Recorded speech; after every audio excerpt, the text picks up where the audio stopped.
tere, ma olen panda karu. Mul läks see valesti praegu. Millest sa räägid?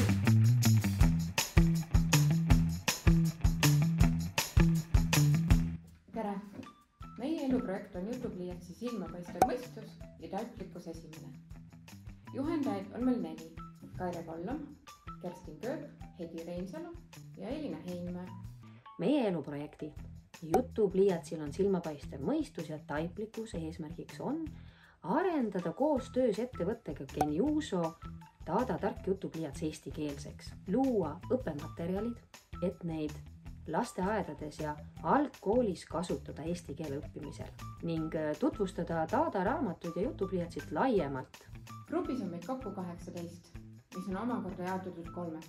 Meie oleme rühm Dada loomad, raamatu tõlkimine ja audiofailide loomine. Meid on rühmas 7.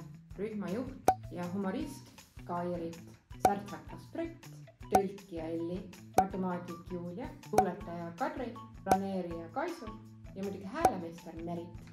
Mis on grupi tõlkimine ja audiofailide loomine eesmärk.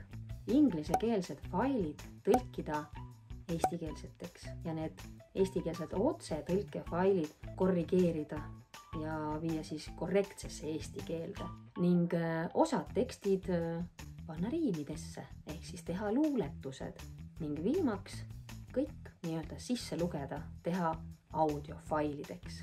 Mina räägiksin natukene meie meeskonna tööst. Meeskonnana oleme leidnud väga hea harmoonia ja huumori. Oleme avastanud endas väga palju uusi oskusi nagu luule ja hääleanded, erinevad utsitamise rollid. Kõige raskem ilmselt oli kõigile aja planeerimine, kuna meie raamat oligi siis loomadest, siis saime proovida ja katsetada erinevaid loomade karaktereid ja hääli.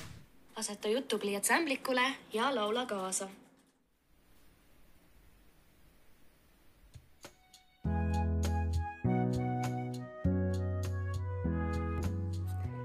Tere! Mina olen muusikagrupist ning meie nüüd tutvustame teile, millega siis muusikagrupp täpsemalt tegeles.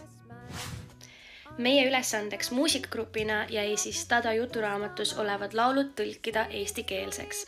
Me otsustasime, et me mitte ainult ei tõlgi, vaid me loome ka ise uusi laule sinna juurde. Alustasime siis sellest, et me valisime välja, mis laulud me tõlgime ja mis laulud me vahetame välja.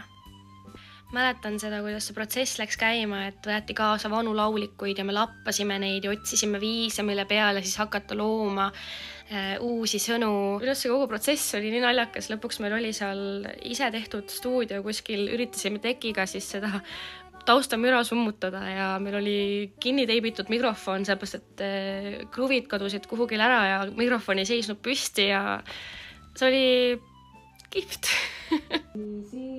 Siisi pelgas, pegusalta toimetas, okkaid kokku korjasta, kodu valmis ehit. Ja siis, kui oli juba piisavalt saadud lehvitud, saimegi minna reaalselt stuudiosse, kus ka tudengid, kes siis antud erialal siis ka õpivad, kes oskavad siis antud süsteeme kasutada, tulid meil appi, aitasid meil fonosid ja kõike kokku panna, et suur tänu ka neile. Aga väga lahe oli stuudios harjutada reaalselt nagu päris lauljad. Oli väga lõbus, seltskond oli väga lahe, alati kui kokku saime, siis sai nalja lustida omajagu. Saime alati nii-öelda aidatud teineteist, kus keegi toppama oli jäänud, alati sai nalja, naerda. Omal ajal oli hästi palju pusimist sõnadega, et see oli päris keeruline, aga samas oli ülilahe näha seda, kuidas üleüldiselt kogu laulu kokkupanek nullist algab ja kuni ta siis lauluni välja jõuab. 3. grupp meie eluprojektis oli õppematerjalid ja õpiüritus. See grupp koosnes 5 liikmest. Kaie, Kätlin, Liia, Merit ja mina, Ester. Meie rühma eesmärgid olid järgmised. Esiteks, luua erinevad õppematerjalid Dada jutupliiatsi kasutamiseks. Kõigepealt me tõlkisime ära tehnilise kasutusjuhendi inglise keelest eesti keelde. Seejärel hakkasime infot koguma ja ennast kurssi viima teaduslike materjalide ja põhjendustega. Miks üldse jutupliiats ja rääkivad raamatud on head vahendid keeleõppeks? Siis me hakkasime välja töötama erinevaid mänge, mida saaks jutupliiatsi ja Tada loomade raamatuga koos mängida. Mängisime neid ise läbi ja katsetasime ka laste peal. Seejärel võtsime kätte ja filmisime ühe tutvustava reklaamvideo, kus laps mängib Tada jutupliiatsi ja loomade raamatuga, mis videos selleks ajaks oli juba ilusas eesti keeles. Meie rühma teine suur eesmärk oli korraldada Tada jutupliiatsit ja raamatuid tutvustav õpiüritus. Sinna olid oodatud õpetajad ja ka kõik asjahuvilised. Kujundasime reklaamplakati ja koostasime ürituse infot sisaldava teksti, mille me saatsime üle Eesti lasteaedadesse, erinevatesse sotsiaalmeediagruppidesse ning jagasime ürituse infot ka enda tuttavatega.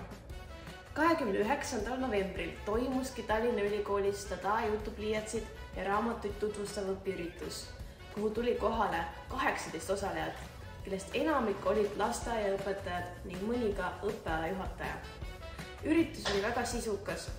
Alguses tutvustasime kõigi osalejate ees, mis see jutupliiats üldsegi on, kuidas see töötab, mida sisaldab Tada raamatute komplekt ja palju muud. Seejärel jagunesime väiksematesse rühmadesse ning algas töötubade aeg. Erinevates ruumides oli inimestel võimalik mängida erinevaid meie loodud mänge koos jutupliiatsi ja raamatuga. Igaüks sai ise katsetada, proovida ja küsimusi küsida. Ürituse lõpuks kogunesime tagasi ühte ruumi ja palusime kõigil osalejatel anda tagasisidet nii õpiüritusele kui ka Tada jutupliiatsile. Google Forbesis antud tagasisidest peegeldus, et osalejad jäid õpiüritusega väga rahule. Paljude jaoks oli jutupliiats midagi täiesti uut, millest nad polnud varem kuulnudki. Mitmed õpetajad ütlesid, et nad tahavad seda enda edaspidises töös hakata kasutama. Projekti raames sai loodud ka veebilehekülg, kuhu on koondatud kõik projektiga seotud oluline info. See leht on praegugi lihtsasti leitav, kui kirjutada Google'isse Tada jutupliiats. Täpsema otsingu jaoks kirjuta jutupliiats.teatoimeta.ee/blog/. Veebilehele lisasime kõik mängud koos kirjelduste ja piltidega. Samuti lisasime Tada jutupliiatsi ja rääkivate raamatute tutvustuse, kasutusjuhendid, teaduspõhisuse, reklaamvideo, hinnakirja ja ka ostuinfo. Ning lisaks on veebilehel olemas võimalus anda tagasisidet, kui keegi leiab loomade raamatus mingeid vigu, näiteks helides, riimides või sõnades. Nüüd räägime natukene sellest, milline on teaduspõhisus grupi tegemiste taga. Mäng on kõige loomulikum viis, mille kaudu laps õpib ja areneb.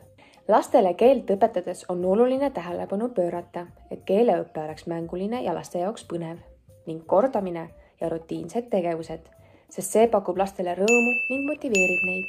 Muusika, laulud, sõnamängud ja riimid huvitavad lapsi juba päris pisikeses eas. Ka kogemused lasteaiaõpetaja töös on näidanud, et liisusalmid ja plaksumängud jäävad lastele paremini meelde meloodia saatel, sest see haarab lapsi paremini kui lihtsalt luuletuste lugemine.